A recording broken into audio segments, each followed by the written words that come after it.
બાકી કરદાતાઓ માટે ગાંધીનગર મનપાનો મોટો નિર્ણય। 1 થી 31 માર્ચ દરમિયાન બાકી મિલકત વેરો ભરનારાઓને વ્યાજમાં રાહત મળશે। રહેણાંક મિલકત પર 100% વ્યાજ માફી મળશે।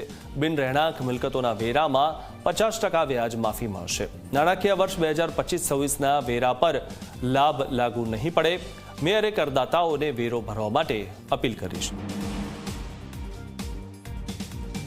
તારીખ 1 માર્ચ 2026 થી 31 માર્ચ 2026 દરમિયાન જે મિલકત ધારકોએ પોતાના બાકી ટેક્સ એક સાથે ભરશે તેમને રહેણાંક મિલકત માટે 100% વ્યાજ માફી અને બિન રહેણાંક મિલકત માટે 50% વ્યાજ માફીનો લાભ આપવામાં આવશે। આ લાભ નાણાકીય વર્ષ 2025-26ના વેરામાં લાગુ પડશે નહીં। ગાંધીનગર શહેરના તમામ કરદાતાઓને હું અપીલ કરું છું કે મહાનગરપાલિકા દ્વારા આપવામાં આવેલો આ વિશેષ તકનો લાભ જરૂર લો।